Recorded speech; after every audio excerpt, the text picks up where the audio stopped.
In today's video, we're going to talk about my top 5 drivers for 2024. These aren't the best forgiving drivers, they are the best driver of the lot. Hi everyone, my name is James Robinson and welcome back to this YouTube channel.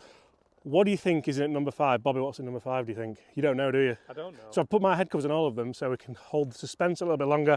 But 2024 has been a really good year for drivers. I really enjoyed testing them. I know a lot of you guys have enjoyed going for the fitting process. If you haven't gone for the fitting process and you've spent your money on them, come on, just invest that little bit of time and I guarantee you'll be better at golf for it. So at number 5, it's the Titleist TSR3 driver. Now this is still current at the time of filming. We do know that something may well be on the horizon that we've all seen on Twitter, but I think it's embargoed, so I'm not really allowed to talk about it too much. To be honest, that's the only reason why it's in at number 5, because potentially it's going to be superseded very soon. I've absolutely loved this driver. I've loved the look of it. I've loved the feel of it. I would go as far as saying this is the best sounding and feeling driver of the entire bunch. I think it sounds phenomenal. I think it feels just as good because feel is effectively sound anyway. If you haven't tried that, try hitting a ball with earplugs in. You can't hear anything or feel anything. It's amazing.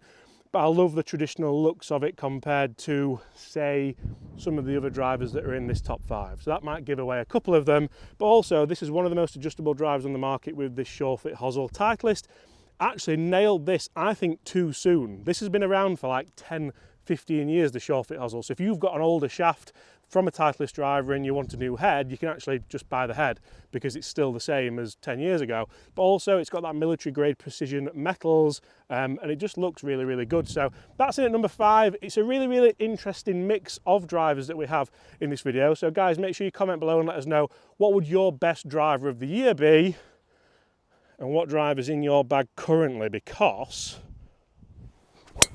oh, there we go. There we go. We've been filming a couple of videos today and it's not been going that well, but that just shows how good the TSR3 driver really is. Obviously the TSR2 driver's in this family as well, TSR4 driver, the lower, smaller spinning head. But for me, this is a nice one, middle of the pack. It's not the most forgiving, but I think it's still very good on those off-center hits. If you get it out of the middle like I just did there, it probably should be higher than number 5, but there's some good drivers to come. At number 5 was a very strong contender and a very good beginner, but at number 4, we have a driver which might not well be known for being the longest of the bunch. Generally, this is known to be a very forgiving brand. It's of course the Ping G430, but it's not just any Ping G430. It is the LS Tech version, the low spin technology version.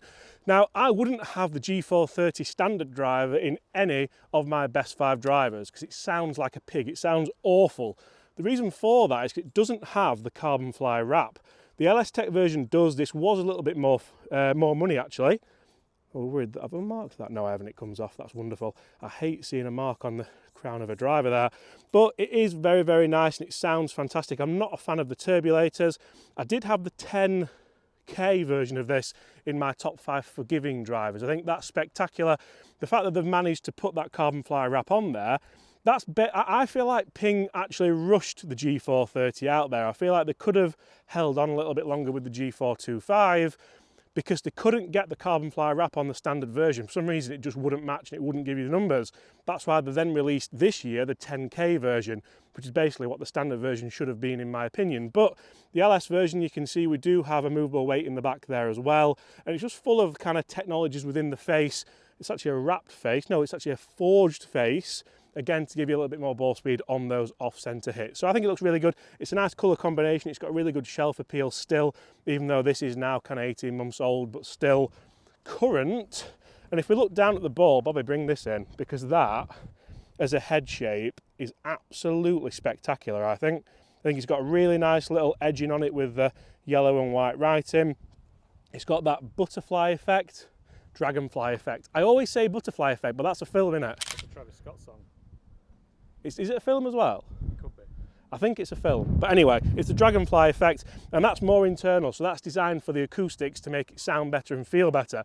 This is all off the top of my head, by the way, after doing the reviews of them. So I have reviewed these clubs, all of them. If you want to see the reviews, I might even list them in the description for you if you want to see the full reviews, because there's probably some good value in the market looking at some of these drivers now, especially this and the Titleist in a couple of weeks. I don't know what's happening. I don't know, but right. The Ping does sound good. It doesn't sound as good as the Titleist, but it sounds a lot better than the standard version.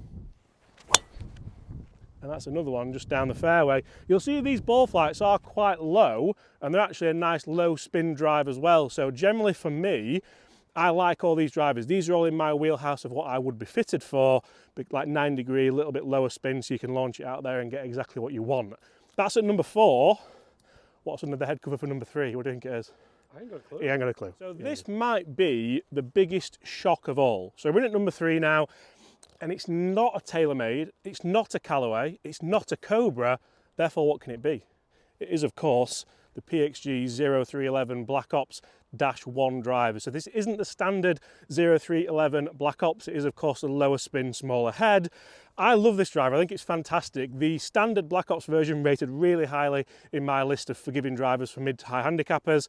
This one is a little bit harder to get on with, and that's why it's kind of middle of the pack here, but if you can get on with it, I mean the key here is to go and get fitted, because PXG do some of the best fittings around the world, even if you just go locally, like anywhere in the UK or in America or somewhere else. But if you get the right shaft, you get the right loft, you'll see that it is lofted up for me in the fitting, and then it's weighted accordingly. So it is really, really good.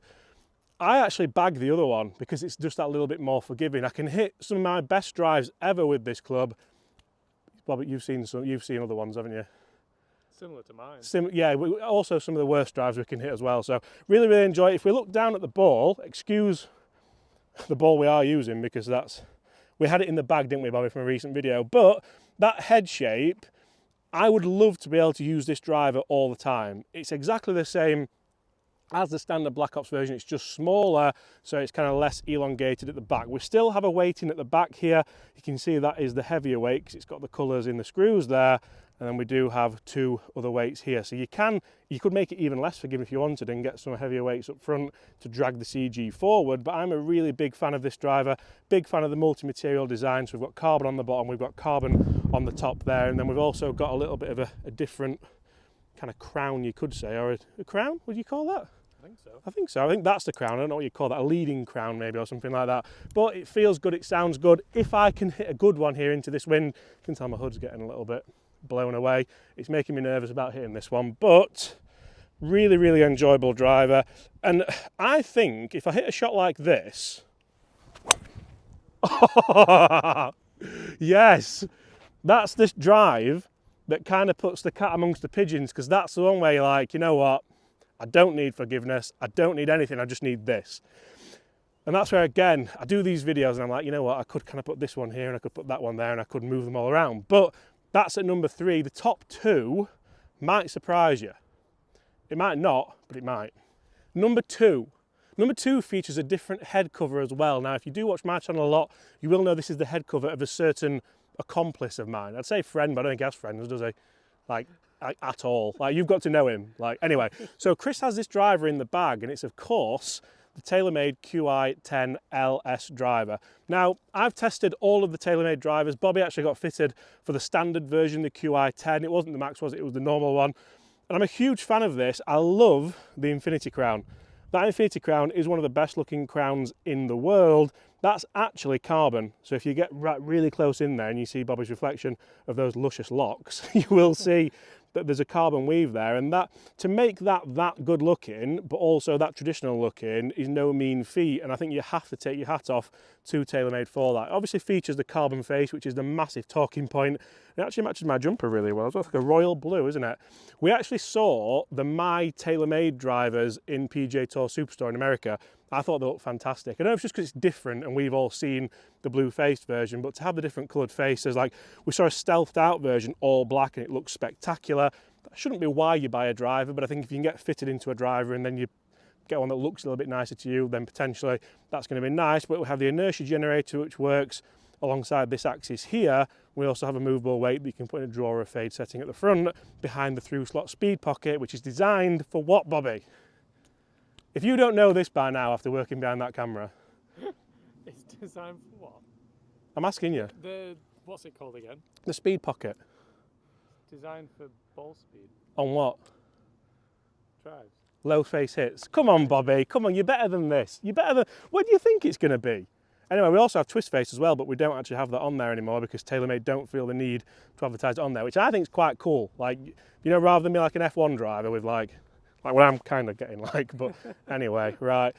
This isn't the easiest thing to hit in the world, but it's not the hardest either. That's why it's in at number 2. I feel like you can hit really good bombing drives with it, but also, like, you wouldn't be able to have this in there if it wasn't that forgiving. That's leaking a bit.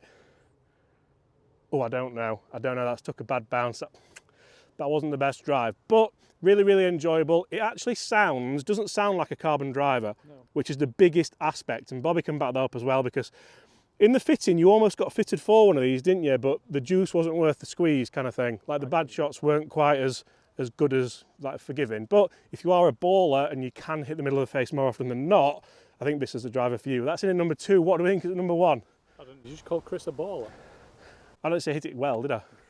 Number 1 is the same number 1 as last year. It's just had a little bit of a facelift.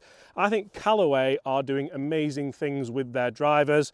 The rest of the bag, like the irons and that, I'm not overly sure about. I've heard rumours of new stuff coming out, but this is of course the top 5 drivers, and it's the AI Smoke Paradym, but it's the triple diamond version. So the standard version is very, very forgiving, but the reason why this is at number 1 is that this has no right to be forgiving. It shouldn't be forgiving. It just shouldn't have, so it's got the weighting forward. We can move these weights around. We've got the 14 gram weight and a 2 gram weight, and you can switch those to change CG. The first time I ever saw that was actually in the Cobra Driver, the yellow and black one. F9 driver. And that's the first time I saw it. Callaway have taken that a little bit further with the weightings in there. And you can see we've got that nice forged carbon on the bottom there. We've got a triaxial carbon on the top. So the reason why it's forged on the bottom is what, Bobby? It's stronger. It's stronger for the ground, because that might come in contact with the ground, whereas the triaxial carbon should never come in contact with anything, apart from Chris's, which came in contact with a Defender tyre. Picture on screen now. But really enjoyable, sounds phenomenal, feels fantastic, and the forgiveness you do get around the AI Smart Face is quite ridiculous. I'm not a huge believer of marketing when it comes to golf clubs, but those numerous sweet spots that Callaway claim are on there, I feel like might actually be on there, because I've hit some shots with this. Like, it doesn't help you directionally, but I've hit some shots where you're like, oh, that was like awful.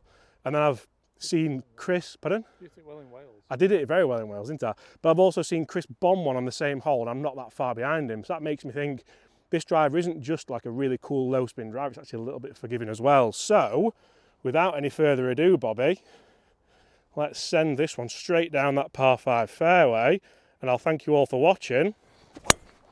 Oh, and I'll see you all the same time tomorrow for another video. That was toey as well. That was like out of there. That's exactly why this was number 1.